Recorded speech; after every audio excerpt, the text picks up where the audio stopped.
argentino. Igual, siempre hay que luchar hasta el final. Tuviste una lesión bastante larga, sobre el final de la temporada volviste a jugar y ahora estás teniendo minutos ya de titular. ¿Cómo te estás sintiendo? ¿Cómo te recuperaste de esa lesión? No, de la lesión yo creo que muy bien. El año pasado en un principio me seguía doliendo, pero después de varios meses me dejó de doler y volver al equipo creo que es lo más lindo que hay, siempre volver a jugar. Kiki tiene ese potrero. Imaginez un instant un défenseur central de bientôt 2 mètres, formé aux États-Unis, repéré par le FC Barcelone et qui porte un nom de famille que l'on retrouve partout en Haïti. Ce joueur existe, il s'appelle Neil Pierre et son histoire mérite qu'on s'y attarde de très près parce qu'elle pourrait, dans un scénario encore hypothétique mais pas totalement fantaisiste, concerner directement l'avenir des Grenadiers. Aujourd'hui, on va parler de ce jeune espoir américano-haïtien, de l'intérêt naissant du Barça à son égard et de cette petite porte encore entrouverte qui pourrait un jour le mener vers la sélection haïtienne plutôt que vers celle des États-Unis. Chers amis, bonjour. Avant de continuer, je vous demande de mettre un like et de vous abonner à la chaîne. Cela nous aide à continuer le travail. Commençons par le commencement. Neil Pierre est né le 19 octobre 2007 à Harrisburg, en Pennsylvanie. Il a grandi à Lebanon, toujours en Pennsylvanie, avant que sa famille ne déménage à Blue Bell lorsque son frère aîné a rejoint l'académie du Philadelphia Union. Ses parents, Guy et Nelsie, sont originaires de Port-au-Prince. 2 anciens athlètes eux-mêmes, sa mère a pratiqué le badminton à l'université, son père a joué au football. C'est d'ailleurs en tapant le ballon contre un petit mur de briques dans leur maison, avec son père et son frère, que Neil a fait ses tout premiers pas dans ce sport alors qu'il n'avait que 6 ans. Une origine familiale simple, presque banale pour beaucoup de familles de la diaspora haïtienne aux États-Unis, mais qui prend aujourd'hui une importance particulière compte tenu de la trajectoire sportive du jeune homme. Neil a rejoint l'académie du Philadelphia Union à l'âge de 9 ans en passant d'abord par le club local Supernova FC, comme son frère avant lui. Il a alors gravi tous les échelons du système de formation du club jusqu'à devenir l'un des défenseurs centraux les mieux notés de sa génération aux États-Unis. En juillet 2023, il signe un contrat professionnel avec la réserve du club, Philadelphia Union 2, en MLS Next Pro, sur 3 saisons avec cette équipe. Il totalise 56 apparitions et 6 buts inscrits, toutes compétitions confondues, contribuant notamment à emmener l'équipe jusqu'à la finale de la MLS Next Pro Cup en 2024. En février 2025, la récompense logique arrive, un contrat homegrown avec la première équipe du Philadelphia Union, courant jusqu'en 2028 avec une option pour 2029. Il devient à cette occasion le 26e joueur homegrown de l'histoire du club et surtout le 2e joueur de la fratrie Pierre à accéder à ce statut puisque son frère Nelson l'avait précédé en 2023. Sa carrure impressionne autant que son parcours. On parle d'un joueur mesurant entre 1,96 m et 1,98 m selon les sources, ce qui en fait déjà une évidence physique dans n'importe quelle défense. Mais ce qui a le plus retenu l'attention des observateurs, ce n'est pas seulement son gabarit, c'est sa vitesse et sa qualité de relance pour un joueur de cette taille. Des qualités qui expliquent en grande partie pourquoi le club de Philadelphie a décidé, en janvier 2026, de l'envoyer en prêt en Europe. Ce prêt, c'est celui qui l'a conduit à Lyngby Bold Club, un club de première division danoise, jusqu'en juin 2026. Cette opération s'inscrit dans un partenariat stratégique plus large entre Philadelphia Union et Lyngby, noué en mai 2024, un accord pensé justement pour permettre aux jeunes joueurs du club américain de franchir une étape supplémentaire de développement avant potentiellement de s'imposer en MLS.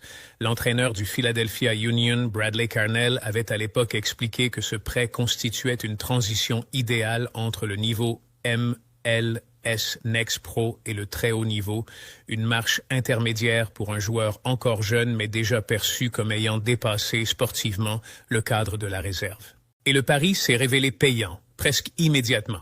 À Lyngby, Neil Pierre est rapidement devenu un titulaire indiscutable en défense centrale, jouant un rôle clé dans la montée du club en première division danoise, la Superliga.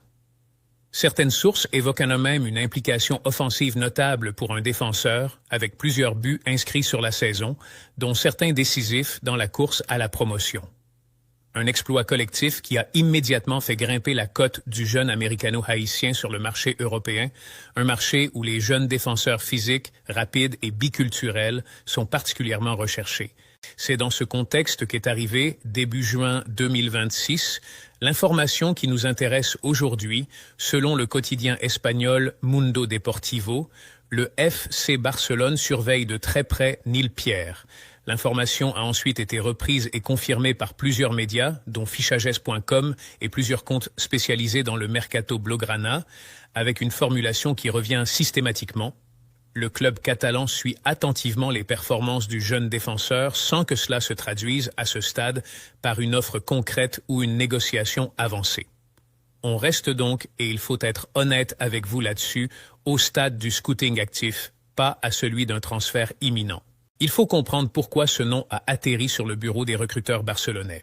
D'abord, il y a la stratégie globale du club ces dernières saisons, portée notamment par le directeur sportif Deco et son équipe, une stratégie qui consiste à identifier des jeunes talents avant qu'ils ne deviennent des noms connus du grand public, plutôt que de payer le prix fort pour des joueurs déjà établis. Cette approche a conduit le Barça à explorer des marchés parfois inattendus, dont le marché nord-américain avec des précédents comme Julian Araujo, arrivé du Los Angeles Galaxy avant d'être revendu au Bournemouth pour le double de son prix d'achat initial, ou encore Mamadou Mbaké, venu du Los Angeles FC.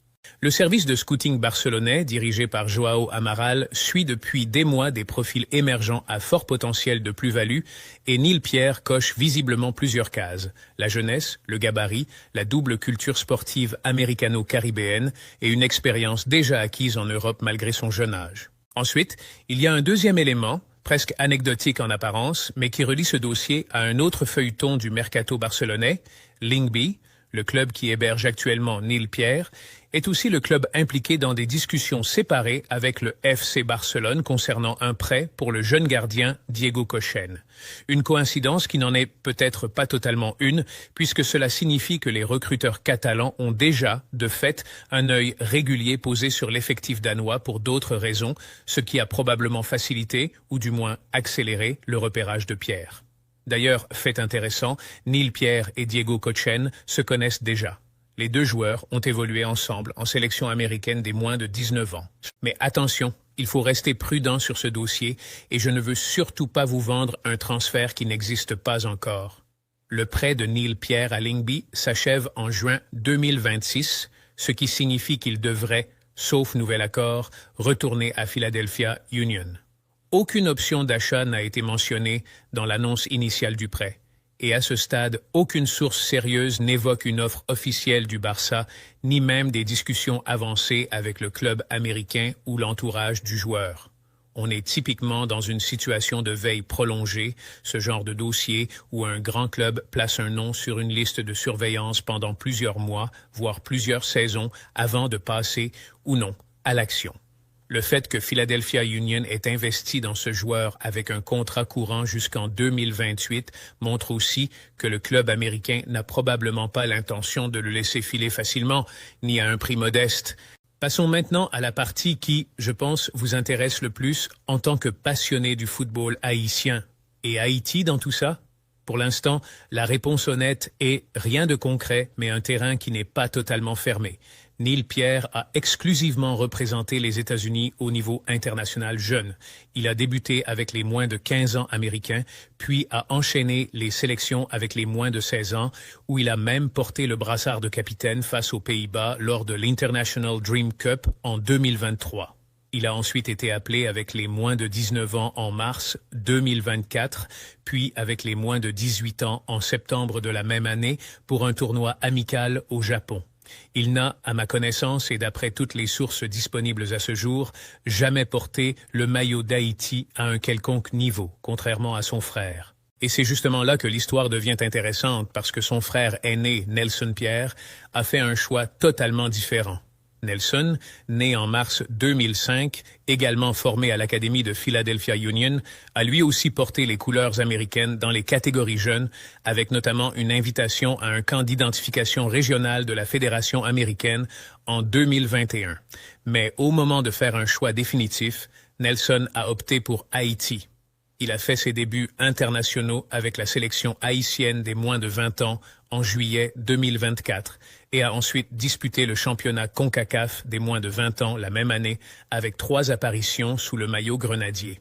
Un choix de cœur, probablement lié à l'origine de ses parents et qui illustre une réalité que vous connaissez bien sur cette chaîne, celle des joueurs binationaux qui doivent, à un moment donné de leur carrière, trancher entre le pays où ils sont nés et grandis et celui de leurs racines familiales. Aujourd'hui, Nelson évolue à FC Tulsa, en USL Championship, prêté par les Vancouver Whitecaps, club avec lequel il est sous contrat jusqu'en 2026 avec une option pour 2027.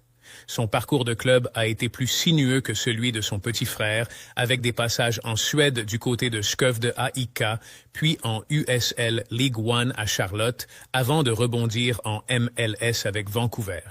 Mais sur le plan international, sa décision est claire et actée depuis 2024. Il est un international haïtien, point final. La question qui se pose alors est simple. Est-ce que Neil pourrait, un jour, suivre le même chemin que son grand frère?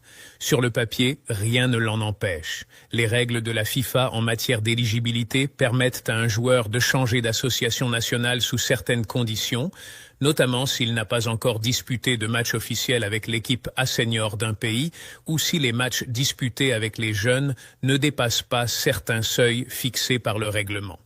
Neil Pierre n'a, à ce jour, disputé aucun match avec la sélection A des États-Unis, uniquement des rencontres avec les catégories de jeunes, ce qui laisse théoriquement une fenêtre ouverte pour un changement d'allégeance vers Haïti, si tant est que le joueur et sa famille en expriment un jour le souhait et que la fédération haïtienne engage une démarche en ce sens.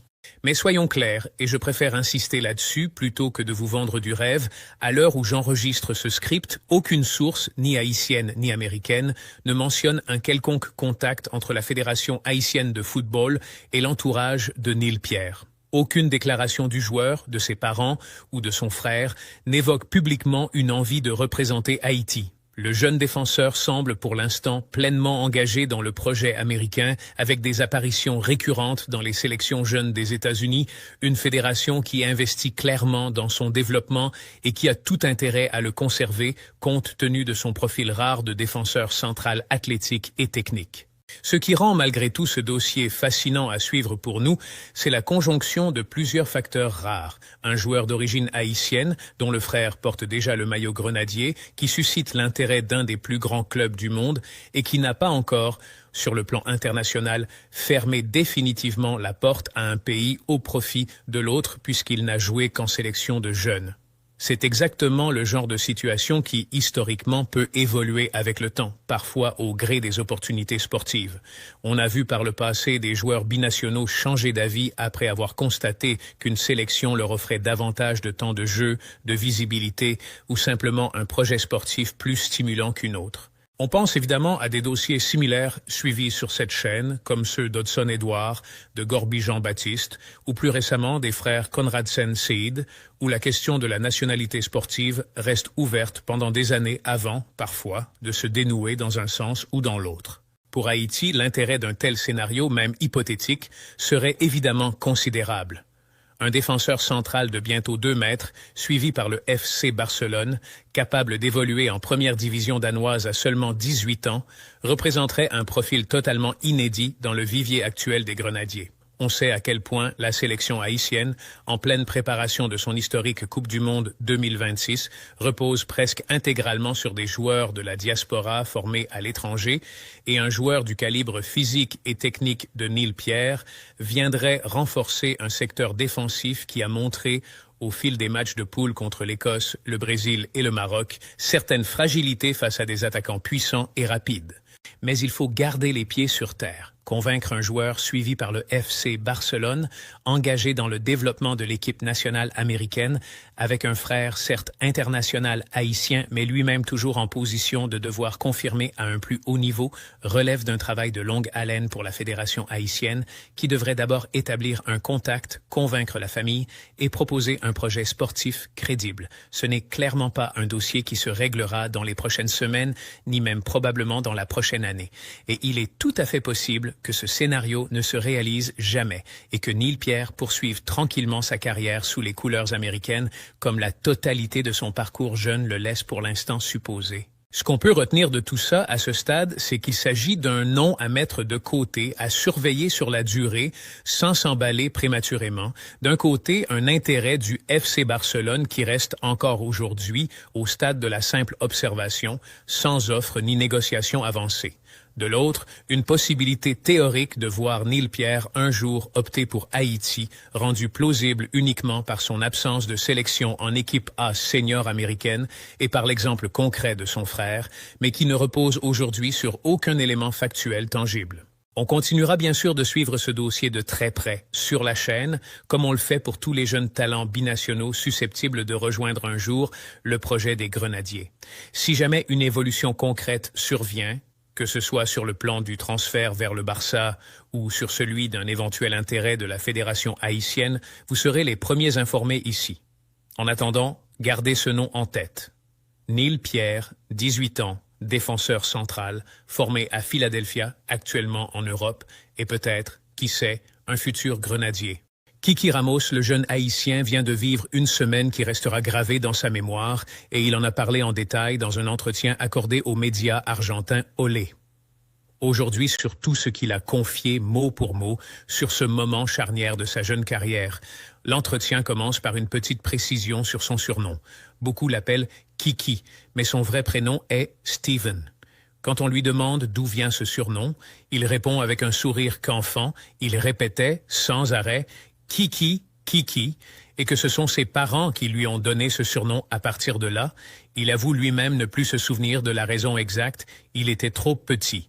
Un détail anodin, mais qui plante immédiatement le ton de l'échange, décontracté, sincère, sans filtre. La discussion s'oriente rapidement vers l'événement principal, sa convocation en sélection argentine des moins de 17 ans et son passage au centre d'entraînement de l'Association du football argentin. Kiki raconte le déroulé des 3 jours passés là-bas. Le premier jour, un lundi, l'entraînement a été allégé, car la plupart des joueurs, lui y compris, arrivaient fatigués après avoir disputé les 90 minutes de leur match du week-end avec leur club. Le deuxième jour, en revanche, le groupe a enchaîné 2 séances, matin et après-midi. Le troisième jour, nouvel entraînement matinal. Il insiste à plusieurs reprises sur la qualité de tout ce qu'il a découvert là-bas. Les installations, les terrains, le groupe de joueurs, le staff technique. Il admet avoir été nerveux au départ, comme n'importe quel jeune de son âge placé dans un tel contexte, mais souligne que l'intégration s'est faite naturellement, que tout le monde l'a aidé à trouver sa place rapidement. Il évoque aussi Diego Placente, le sélectionneur, avec qui le contact s'est bien passé selon lui. Quand on lui demande ce qu'il a ressenti en entrant pour la première fois dans ce centre d'entraînement, en sachant qu'il foulait les installations utilisées par les champions du monde, Kiki ne cache pas son émotion. Il parle d'une sensation irréelle, il répète que tout cela représentait déjà un rêve pour lui, rien que le fait de porter les couleurs de l'Argentine à ce niveau-là. Mais le moment le plus marquant de l'entretien reste sans doute le récit de l'instant où il a appris sa convocation. Kiki raconte qu'il était en plein cours de mathématiques, en visioconférence, puisqu'il est en dernière année de lycée, en filière secondaire, à 17 ans. Pendant ce cours, il reçoit un message de son préparateur physique. 2 messages en réalité, mais il ne voit d'abord que le second, qui contenait simplement le mot « félicitations ». Trouvant cela étrange, il ne s'y attarde pas immédiatement et continue de suivre son cours. Puis, petit à petit, les messages commencent à affluer de la part de ses amis. « Félicitations, mon ami, tu le mérites. » Toujours perplexe, il finit par ouvrir le message de son préparateur physique qui mentionnait l'AFA, la Fédération argentine. Sur le moment, distrait par le cours et ne pouvant pas trop utiliser son téléphone, il lit mal le message et croit lire un nom différent, pensant à une erreur. Mais quand il relit correctement l'information, la réalité le frappe de plein fouet. Il n'arrive pas à y croire.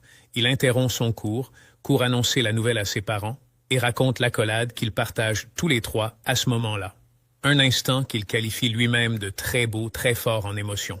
Interrogé sur la suite, à savoir comment il gère cette convocation en parallèle de sa scolarité, il assure que tout se passe bien pour l'instant, tout en reconnaissant qu'il faut évidemment continuer à étudier sérieusement.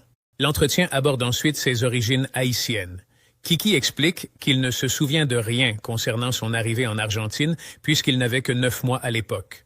Tout ce qu'il sait, il le tient de ce que ses parents lui ont raconté au fil des années. Il confirme que les démarches d'adoption avaient été engagées avant le séisme qui a frappé Haïti, que ses parents étaient déjà venus une première fois en Argentine avant la catastrophe, dans l'idée de repartir ensuite finaliser 2 documents administratifs supplémentaires.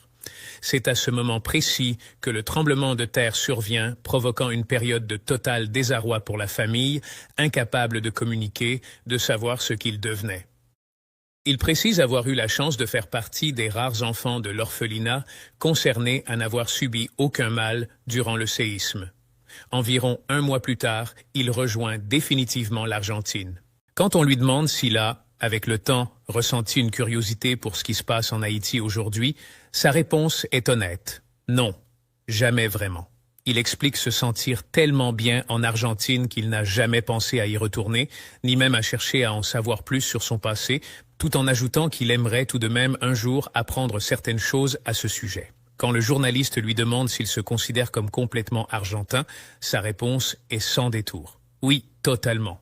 Il se dit même « recontra argentino », une expression argentine qui insiste sur le fait d'être argentin à 100%. Il donne ensuite les prénoms de ses parents, Francisco et Astrid, et quand on l'interroge sur ce qu'ils représentent pour lui, son discours devient particulièrement touchant. Il explique que sur le plan sportif, ils ont toujours été derrière lui, notamment dans les moments où il n'avait pas envie de s'entraîner ou traversait des passages difficiles moralement. Il confie ne pas avoir de mal à exprimer ce qu'il ressent, mais souligne que ses parents savent immédiatement détecter quand quelque chose ne va pas chez lui et qu'ils sont alors toujours là pour l'aider. Sur le plan personnel, il est encore plus direct. Il représente tout pour lui, il les aime profondément. Il précise également que c'est sa mère qui l'a initié au football. Vient ensuite la partie consacrée à son parcours à Vélez Sarsfield. Il raconte que c'est un voisin qui lui a permis d'obtenir un essai au club sans trop savoir lui-même comment ce voisin s'y est pris concrètement, mais il a eu la chance d'être retenu. Il évoque Vélez comme sa 2e maison, expliquant qu'il fréquente le club depuis tout petit et que jusqu'à l'année précédente, il allait même à l'école directement sur place. Ses journées se déroulaient ainsi entre l'entraînement le matin et les cours, jusqu'en fin d'après-midi, le tout au même endroit. Il insiste sur le fait d'avoir toujours été bien traité au club, avec respect, et que ses amis de toujours viennent de là-bas. Il a du mal à trouver les mots exacts pour décrire ce sentiment d'appartenance, mais le compare directement à une 2e famille. Le journaliste évoque ensuite sa génération, celle des joueurs nés en 2009, réputés pour son potentiel au sein du club. Kiki reconnaît que beaucoup de joueurs de cette génération sont récemment montés en équipe première ou en réserve en pleine période de préparation et qu'il trouve très beau de voir ses coéquipiers de toujours évoluer à ce niveau. Il affirme sa conviction que Vélez doit toujours viser le haut du classement, aussi bien en première division que dans les catégories jeunes, qu'il juge d'un très bon niveau. Sur le plan strictement footballistique, il se décrit comme un attaquant évoluant essentiellement sur l'aile, tout en pouvant dépanner en pointe. Interrogé sur ses qualités principales, il cite en premier lieu sa vitesse, puis son goût prononcé pour le duel, le 1 contre 1, avant d'ajouter qu'il a beaucoup progressé récemment dans sa capacité à conclure les actions, autrement dit sa finition. Quand on lui demande à quel joueur il pourrait se comparer, il hésite un peu avant de citer son idole à ce poste, Neymar. Il confirme être particulièrement heureux de voir le Brésilien disputer la Coupe du Monde. Ce qui amène naturellement la conversation sur le mondial en cours au moment de l'entretien.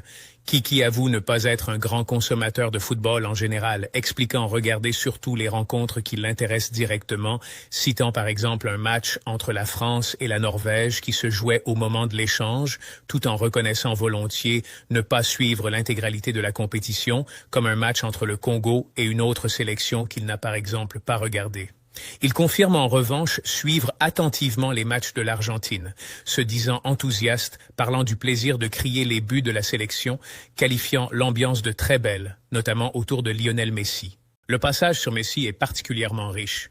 Interrogé sur ce qu'il ressent en le regardant jouer, Kiki évoque une sensation irréelle, le fait de pratiquer le même sport qu'un joueur hors norme, le meilleur du monde selon lui, et de pouvoir assister à ça en direct, ce qu'il trouve dingue. Le journaliste rappelle que Messi vient de fêter ses 39 ans et souligne que Kiki, lui, n'a que 17 ans, qu'il est né après les débuts professionnels de l'Argentin et qu'il se trouve aujourd'hui à un stade où il est lui-même en train de viser une première apparition en équipe première. Le journaliste l'interroge alors sur ce que représente, pour un jeune de son âge, l'exemple d'un joueur capable de rester au sommet aussi longtemps. Kiki répond que ce qui le marque avant tout, c'est l'humilité de Messi, une qualité qu'il admire énormément, précisant qu'il tente lui-même de s'en inspirer au quotidien. Il ajoute que le voir jouer reste malgré tout quelque chose d'incroyable pour lui, comparable à un rêve, et que le fait de pouvoir représenter l'Argentine dans ce contexte le remplit de fierté. Il est également question d'un de ses coéquipiers de la génération 2009, Simón Escobar, qui s'est récemment entraîné avec Messi. Interrogé pour savoir s'il se sent proche de vivre une expérience similaire, Kiki reste mesuré, disant ne pas se sentir proche de ça pour l'instant, tout en confirmant que c'est un rêve, un objectif vers lequel il aspire. Il précise ne pas avoir beaucoup discuté avec Simón depuis cet épisode, mais qu'il compte lui en parler. Sur ses rêves personnels, sa réponse est directe. Depuis tout petit, son objectif numéro 1 a toujours été de débuter en équipe première de Vélez. Il ajoute ensuite, en visant plus loin, qu'il aimerait un jour jouer dans un club européen et représenter l'Argentine au plus haut niveau, évoquant même, presque timidement, l'idée d'une participation à une Coupe du Monde. Le journaliste évoque aussi Guillermo Barros Schelotto, l'entraîneur actuel de l'équipe première de Vélez, en soulignant qu'il fut lui-même un ailier percutant à son époque de joueur. Kiki reconnaît ne jamais lui avoir parlé directement et avoue ne pas avoir beaucoup regardé ses matchs en tant que joueur, donc ne pas connaître précisément son style de jeu. Interrogé sur d'éventuelles discussions concernant une montée en réserve, il affirme n'avoir eu aucun échange à ce sujet, expliquant rester concentré sur son objectif immédiat, continuer à enchaîner les minutes et les buts avec sa catégorie actuelle, tout en précisant qu'une montée en réserve serait évidemment la bienvenue si l'opportunité se présentait. Sur l'incertitude d'une nouvelle convocation la semaine suivante, Kiki reste prudent, indiquant qu'aucune confirmation officielle n'était encore arrivée au moment de l'entretien, la décision devant tomber le samedi suivant, selon lui. Il affirme vouloir avant tout se concentrer sur le match du week-end avec son équipe, en espérant bien y performer et laisser la suite se décider naturellement. Enfin, la discussion se termine sur la question des réseaux sociaux, puisque Kiki est devenu viral en Argentine après l'annonce de sa convocation. Il confie apprécier globalement cette exposition, aimant se voir apparaître sur Instagram, tout en reconnaissant lire les commentaires, y compris les négatifs. Il explique cependant ne jamais leur accorder d'importance, expliquant que, depuis tout petit, les moqueries sur sa couleur de peau ou sur sa mère ne l'ont jamais atteint, qu'il a toujours choisi d'en rire plutôt que de s'en offusquer. En revanche, il dit apprécier particulièrement les commentaires positifs, ceux de personnes qui le soutiennent ou prennent sa défense. Voilà donc, dans le détail, tout ce que Kiki Ramos a confié à Olé cette semaine, entre l'émotion brute du jour de sa convocation, l'admiration sincère pour Messi et Neymar, et cette identité argentine qu'il revendique pleinement tout en gardant, en filigrane, un lien avec ses origines haïtiennes qu'il n'a jamais cherché à explorer, mais qu'il n'exclut pas non plus de découvrir un jour. Merci de nous avoir suivis et à très vite